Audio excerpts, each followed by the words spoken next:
Olá, queridos, muito boa noite, sejam todos muito bem-vindos em nome de Jesus. Queridos, nós estamos começando mais uma quarta-feira, estamos começando aí um tempo abençoado, mais um culto online, aonde nós estaremos aprendendo mais de Deus, aonde nós estaremos conhecendo um pouco mais a vontade do Senhor e de como a vontade do Senhor deve se desenrolar em nossa vida, como é que nós devemos fazer, qual é o espírito que nós devemos ter para agradar a Deus. Queridos, eu convido você desde já que estamos em uma plataforma online, a curtir, compartilhar, fazer uma sala de vídeo, chamar mais pessoas para assistir esse vídeo, para que o nosso alcance venha a subir e para que nós venhamos alcançar cada vez mais pessoas, para que nós possamos transformar vidas. Ainda mais em um assunto relevante como o dessa noite. Essa noite nós vamos falar sobre a natureza da fé. Muitas pessoas, algumas vezes, já me perguntaram, sobre, pastor, o que eu faço para ter fé? Às vezes eu me sinto uma pessoa sem fé. Ou então chegam para mim, às vezes até com pedidos tipo, pastor, ora por mim, porque eu não tenho fé, então eu não consigo acreditar que a minha oração vai chegar a Deus, eu não consigo acreditar que a minha oração vai ser respondida pelo Senhor. E a essas pessoas eu sempre respondo da mesma forma, que o Senhor vai ouvir as suas orações. Porém, parece que há um bloqueio, uma barreira entre essas pessoas e Deus, que elas não conseguem vencer. E muitas vezes isso acontece, queridos, porque nós não entendemos qual é a natureza da fé. Nós não entendemos como a fé se desenvolve dentro de nós, como nós sentimos a fé, como nós experienciamos a fé e como nós frutificamos na nossa vida através da fé. Então, são esses assuntos que nós vamos abordar aqui esta noite. Então, querido, em nome de Jesus, antes de mais nada, eu te convido a fechar os seus olhos aonde você está e a orar junto comigo. Nós vamos entrar na presença de Deus, amém? Espírito Santo, Deus, Senhor, nós te pedimos nessa noite que o teu Espírito, o teu Santo Espírito venha sobre a nossa vida. Senhor, que o Senhor venha olhar para nós através do sangue do Senhor Jesus, nos purificando, ó Pai, para que nós possamos ousadamente ser aceitos, entrar na tua presença, ser aceitos por ti. Senhor, em nome de Jesus, Pai, nós sabemos que o Senhor sempre nos ouve, mas nesta noite nós queremos, ó Deus, aprender um pouco mais de Ti, nós queremos aprender, ó Deus, como Te conhecer, nós queremos aprender como nos relacionar contigo em intimidade, entendendo, ó Pai, um pouco mais desta semente, deste objeto, ó Deus, que o Senhor pôs dentro de nós chamado fé, dessa ferramenta que o Senhor nos deu para uso e aproximação para contigo. Senhor, em nome de Jesus eu te peço, ó Pai, que o Senhor venha abrir os nossos olhos, os nossos ouvidos espirituais, e que o Senhor venha, ó Pai, nos fazer entender de Ti mesmo, ó Pai, para que nós, ó Pai, ao fim dessa live, possamos estar, ó Pai, com a nossa mente esclarecida e o nosso espírito pronto para Te servir, Senhor. Essa é a nossa oração, em nome de Jesus. Amém. Amém, queridos? Antes de mais nada, eu quero apresentar para você um texto clássico sobre fé. Hebreus 11, capítulo 1, fala o seguinte: ora, a fé é a certeza que esperamos e a prova das coisas que não vemos, pois foi por meio dela que os antigos receberam testemunho. Então, querido, se nós pudéssemos resumir o que é fé de uma forma muito prática, nós poderíamos dizer que a fé é uma certeza. Mas a fé não é só uma certeza. A fé é a certeza daquilo que se espera, porém que ainda não se vê. Então, é algo que para o mundo pode parecer louco, um conceito que pode ser por demais desafiador para o mundo. Eu lembro que algumas vezes algumas pessoas chegam para mim para falar sobre situações que não têm muita esperança e elas tratam com um ditado que diz: você está esperando por quem não ficou de vir. E é mais ou menos isso a fé. A fé é a certeza de que a mão de Deus, a mão poderosa de Deus, irá trabalhar em favor de nós, seus filhos, para que nós venhamos alcançar objetivos no Senhor. Só que, queridos, a fé hoje em dia, e hoje em dia, mais do que em qualquer tempo, ela tem sido confundida. Confundida com outros pensamentos, confundida com outros sentimentos, confundida com formas de pensar que nada tem a ver com a fé. Por exemplo, a fé não é uma simples esperança. A esperança também é a certeza de que algo vai chegar. Só que esse algo que a esperança espera é algo que foi prometido. A fé espera por algo que talvez, em algum momento, ou de alguma forma, não foi prometido. Ou se foi prometido, não pode ser cumprido de uma forma totalmente visível. Ou não pode ser anotado, outorgado, não se pode passar um papel assinado dizendo: fulano, eu te prometo que no dia tal, na hora tal, eu vou entregar isso para você. Por exemplo, quando nós tratamos de salvação, a palavra de Deus fala sobre a esperança da nossa salvação. E o Senhor Jesus falou que para onde Ele estava indo, nós iríamos também. E que a nossa vida não terminaria nessa vida, mas que todo aquele que morre com Cristo tem a vida eterna. Então, nós temos um momento e um endereço aonde essa promessa vai se cumprir. Mas, por exemplo, a palavra de Deus fala muitas vezes que o Senhor tratará o seu povo com bondade. Ela não especifica qual é essa bondade, não especifica exatamente o que vai acontecer, não especifica quais são as bênçãos que virão, mas nós, como filhos, entendemos que aquilo que vem até nós, que nasce ao nosso coração, nasce através da vontade de Deus. Afinal de contas, a palavra de Deus fala que o Senhor que começa a boa obra em nós também vai cumprir. Então, se muitas vezes, por exemplo, eu vou dar um exemplo prático, aliás, um exemplo pessoal da minha vida. Eu lembro que alguns anos atrás eu estava com vontade de trocar de carro. O Senhor fez nascer no meu coração a vontade de trocar de carro. E eu lembro que quando começou no meu coração essa vontade de trocar de carro, eu não tinha dinheiro para trocar de carro e eu não tinha perspectiva de como trocar de carro de uma forma que fosse saudável para a minha vida financeira. Até que Deus levantou, né? Isso foi antes de eu ser pastor. Eu ainda tinha uma empresa, hoje eu não tenho mais essa empresa, mas eu comecei uma empresa e essa empresa me fez levantar recursos o suficiente para que eu comprasse um carro e eu comprasse esse carro à vista. Entende?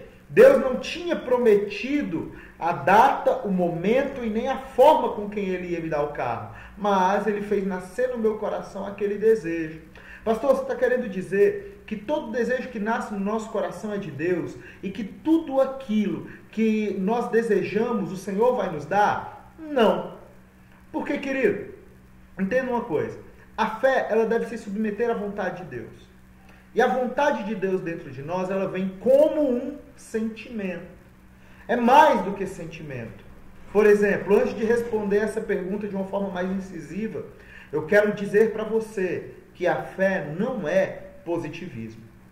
Porque o positivista, ele cruza os dedos e ele diz: vai dar certo, vai dar certo, vai dar certo, vai dar certo.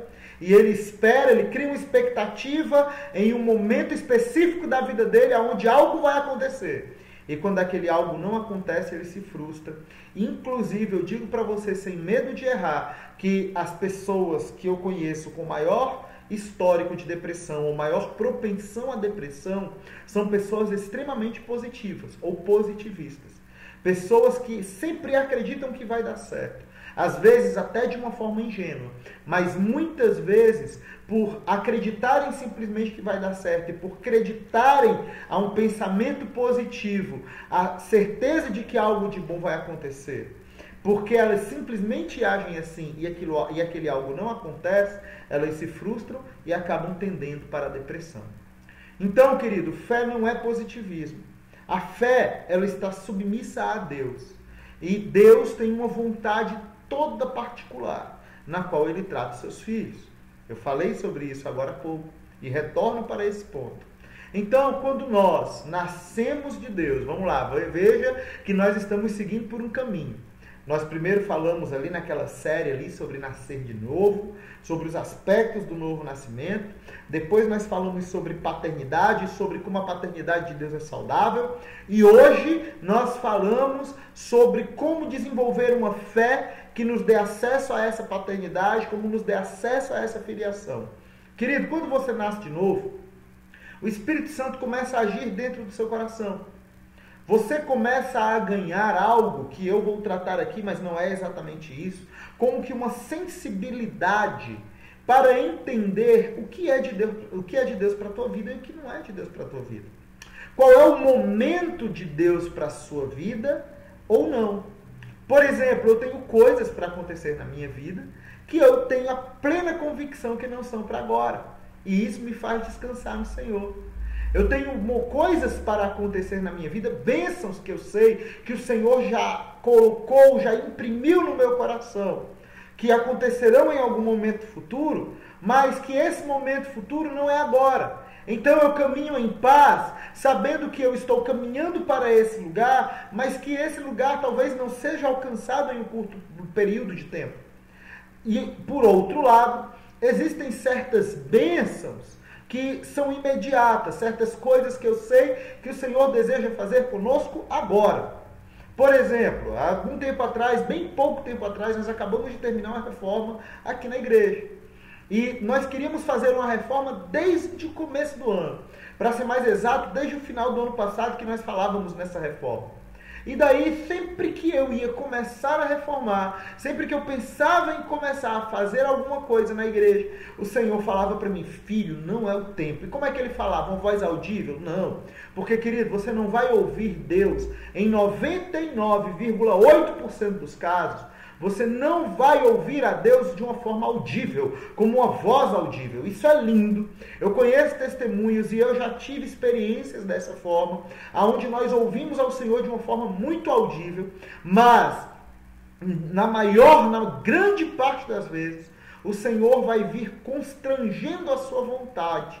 E aí é onde vem a sensibilidade que você ganha quando você nasce de novo. Porque o Senhor constrange a sua vontade a tomar uma atitude ou não. Então, todas as vezes que eu pensava em fazer algo, em reformar a igreja, o Espírito Santo vinha e dizia: filho, não é a hora. E às vezes eu teimoso, começava a conversar com um irmão ou com outro, falar sobre a reforma, ou sobre isso, ou sobre aquilo, e o Espírito Santo dizia: filho, ainda não é o momento. Até que chegou o momento, o dia, onde nós simplesmente acordamos. E quando nós acordamos, numa bela manhã, o Espírito Santo parece que virou a chave. E aquilo que me constrangia antes, não começar um trabalho, uma reforma, algo que precisasse ser feito, de repente me incentivou, me induziu.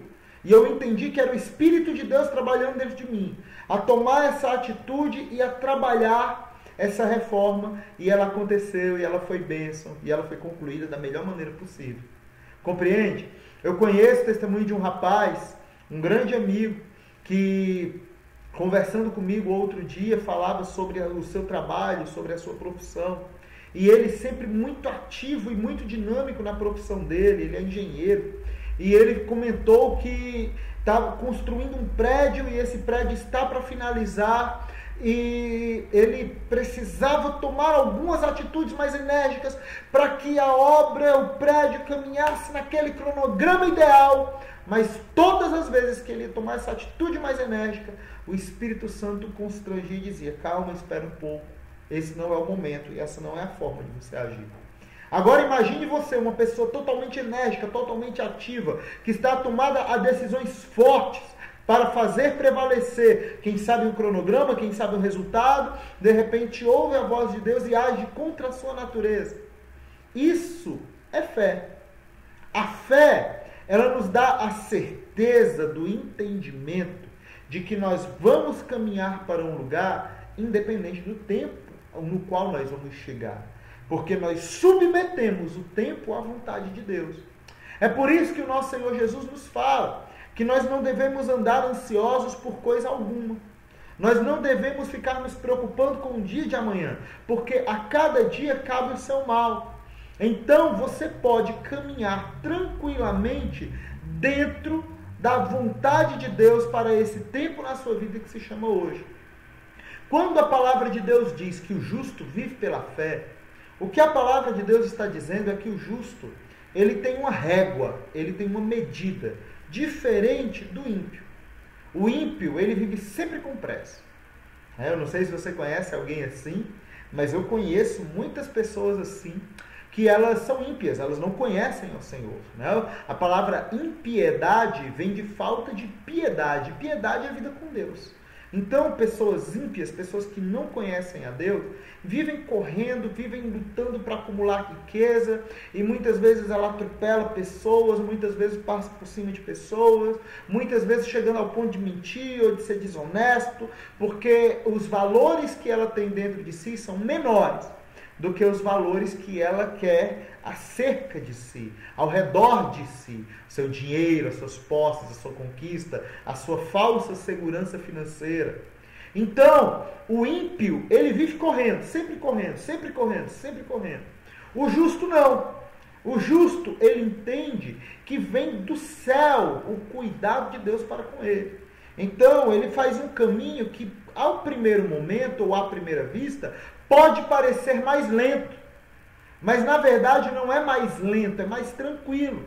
Eu digo para você, querido, que as pessoas que vivem pela fé são as pessoas que não vão ter grandes problemas de saúde por causa de questões emocionais.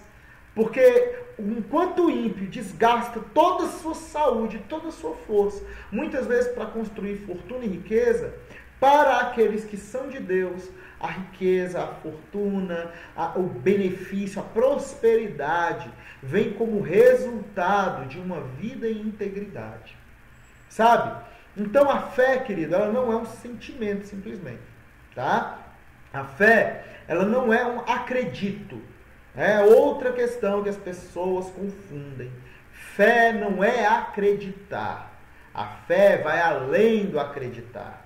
Porque enquanto acreditar se embasa em você entender da possibilidade de algo, a fé, ela toca o campo do impossível.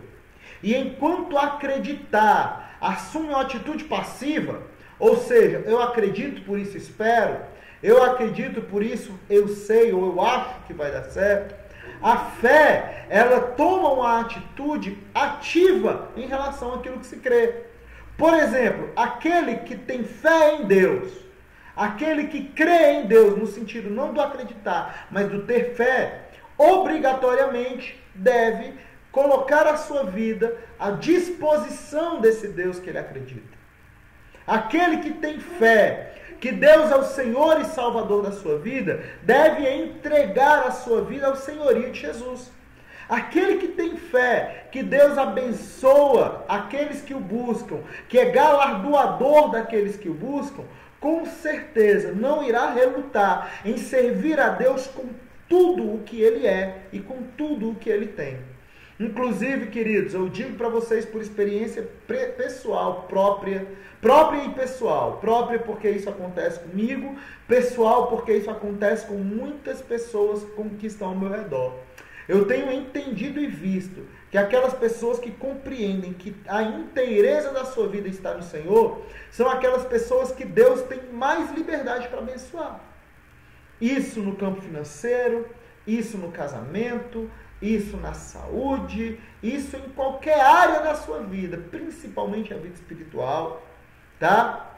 E outra questão que eu quero deixar claro para você.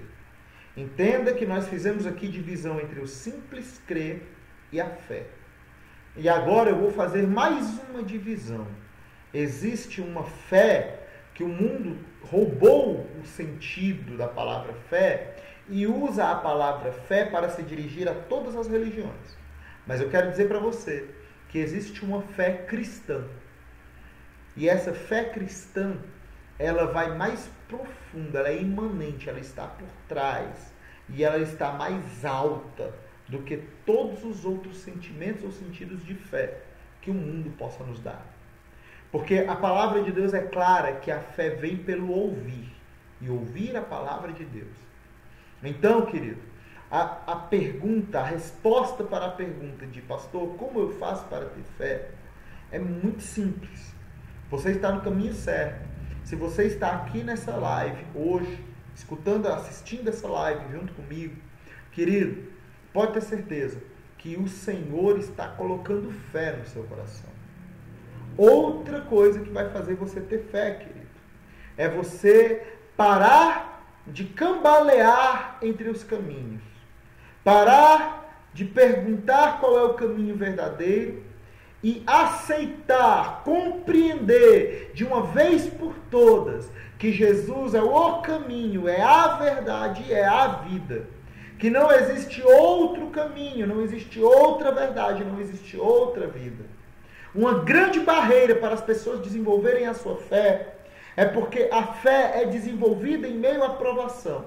Porque a provação promove perseverança e a perseverança, uma vez confirmada, produz a fé. Então, querido, uma grande barreira para as pessoas desenvolverem a fé é o fato de que muitas vezes elas andam perdidas quanto ao caminho para o qual elas vão decidir entregar a sua vida. Então, muitas vezes eu vejo pessoas que vêm até uma igreja evangélica, elas vêm até uma igreja cristã, uma igreja protestante, ou como você queira chamar, uma igreja verdadeira, e elas entregam a sua vida a Jesus, mas começam as dificuldades. E essas mesmas pessoas que achavam que tinham entregado sua vida a Jesus, agora se desviam do caminho. E agora, se desviando do caminho, elas vão buscar em outros lugares, às vezes em terreiros de umbanda, às vezes em centros espíritas, às vezes em religiões humanistas. Queridos, a verdade que elas antes buscavam no cristianismo. E daí, elas acabam se apegando a uma verdade menor, mas também imperfeita. E isso vai fazer com que ela crie dentro dela uma barreira contra a fé. Então, amado, o caminho da fé passa pelo caminho da perseverança. O caminho da fé passa por entenda a expressão que eu vou usar, por um cala a boca. Não o cala a boca que você dá para outro, mas o cala a boca que você dá para a tua carne. Você precisa aquietar a tua alma. Você precisa dizer: silêncio, alma. Silêncio, carne. Silêncio, minha natureza pecaminosa. Porque ainda que você esteja sendo desagradada, ainda que você esteja sendo desafiada, eu sei que o meu Deus vai vir com provisão sobre a minha vida. E aí, quando você chega nesse momento, aonde você consegue dominar as suas emoções e consegue submeter as suas emoções, consegue submeter a sua alma ao senhorio de Cristo, consegue submeter a sua impaciência, consegue submeter a sua ansiedade, consegue submeter a sua teimosia, consegue submeter a sua arrogância, o seu orgulho ao senhorio do Senhor, aí a fé começa a operar. Porque a fé precisa de um ambiente de submissão. E muitas vezes nós queremos desenvolver a fé sem antes desenvolver essa submissão. Entende, querido? É por isso que a fé ela não pode ser simplesmente um sentimento, mas a fé é uma decisão. E quando eu falo que a fé é uma decisão, a fé não é uma decisão tão simples, tipo, tá, beleza, pastor, legal, então agora eu decido ter fé. Não, a fé é uma decisão de um modo de vida, de você viver lutando contra a sua carne, contra os seus pensamentos pecaminosos, contra tudo que quer fazer você se afastar de Deus. E uma fé só pode existir e crescer de uma forma saudável em um espírito com esse nível de decisão. É por isso, queridos, que muitas vezes nós vemos a igreja com tantas pessoas, quem sabe muitas cadeiras lotadas, mas quando nós vamos parar para avaliar ou se aquela pessoa realmente vive a fé, se ela realmente converteu o seu caminho ao Senhor, muitas vezes nós vemos que nem todos aqueles que ocupam as cadeiras da igreja estão vivendo esse caminho, verdadeiramente nesse caminho. Porque as pessoas muitas vezes buscam a igreja para um alívio da alma, buscam a igreja para aliviar as suas dores, e não há nada de errado nisso. O problema está em parar aí. O problema está em não querer mais. O problema está em, uma vez se sentindo bem, sabe? Às vezes eu oro pelas pessoas, depois que eu tiro a mão da cabeça das pessoas, eu pergunto: você está melhor, querido? Você está melhor, querida? E a pessoa diz: nossa, pastor, saí em peso, eu estou melhor, sabe? Mas esse não é o objetivo da tua vida com Deus. O objetivo da tua vida com Deus é que você transforme a sua existência Entenda, querida, toda a sua existência. O objetivo da sua vida com Deus é que você transforme do que há mais essencial dentro de você para fora. E isso completamente o seu ser. Aí, querido, quando você chega nesse momento, nesse nível, aí a fé aflora. Aí a fé é possível. Ah, pastor, mas parece tão difícil. Não é não. Isso você pode resolver com uma resolução, uma oração, uma decisão. Você pode aí mesmo, aonde você está nesse momento, fazer uma oração e dizer: Senhor, ajuda-me a ter fé. Senhor, ajuda-me a crer. Senhor, ajuda-me a conhecer a vontade da sua verdade. E o Senhor, com certeza, não negará o dom da fé a você. Mas, depois que você receber esse dom, você precisa se comprometer a viver uma vida digna daquilo que lhe foi entregue. Você precisa começar a se esforçar e viver uma vida de santidade. Aí, a fé, além de nascer, vai desenvolver e frutificar. Amém, queridos? Espero que esse tempo tenha sido muito bom para você, como foi bom para mim. Eu espero que você possa aumentar a sua fé, para que você possa ampliar o seu campo espiritual, seu campo de bênçãos, para que você possa ampliar os seus territórios. E, querido, em nome de Jesus, que em nome de Jesus você possa viver uma vida que conhece a Deus, uma vida que não conhece a Deus de ouvir falar, não conhece a Deus por ouvir da pregação do pastor, mas conhece a Deus pelo que Ele é. Amado, em nome de Jesus, que o Espírito Santo possa habitar no seu coração e que você possa experimentar uma mudança verdadeira e real de vida para a honra e glória do nosso Senhor Jesus Cristo. Amém? Vamos orar para terminar esse tempo. Feche teus olhos. Espírito Santo, Deus, eu estendo as minhas mãos sobre essa pessoa, ó Deus, que aí está. Senhor, e eu declaro, ó Pai, eu determino, Deus, em nome de Jesus, que o Teu Espírito Santo a alcance. Em nome de Jesus, que ela sinta o toque da Tua presença e do Teu poder agora. Senhor, eu te peço, Pai, em nome de Jesus, Senhor, que essa pessoa que me assiste desenvolva o dom da fé, aprenda a ter fé, ó Deus, fé para conquistar, mas fé também para se entregar e viver a Tua vontade, Pai. Senhor, em nome de Jesus, que o Senhor expulse, ó Pai, os inimigos da fé que cercam o nosso coração e nos faça, Deus, em nome de Jesus, viver, ó Pai, a vontade e a verdade do Senhor de forma plena em nossa vida. Senhor, que as casas dos Teus filhos, ó Pai, dessas pessoas que me assistem, venham ser, ó Deus, um pedaço do reino do céu na terra. Senhor, que cessem as brigas, as confusões. Senhor, em nome de Jesus, que os casamentos, ó Pai, comecem a frutificar, Senhor, e que, Pai, em nome de Jesus e pela fé que nós temos em Ti, Senhor, a nossa vida tome o formato que o Senhor deseja e que tudo isso seja para a honra e glória do Senhor. Em nome de Jesus. Amém. Queridos, essa foi a nossa quarta-feira dessa semana. Eu espero vocês aí no restante da semana, se você congrega conosco nas nossas células, nossos GR, grupo de relacionamento, né? E no domingo nós teremos culto, querido. Eu espero todos vocês para o culto. Vamos adorar o Senhor. Vamos entrar juntos no Santo dos Santos, ousadamente, para adorar ao nosso Senhor Jesus. Amém, queridos? Que Deus te abençoe. Uma ótima noite. Até mais. Fiquem em paz. Deus é com vocês.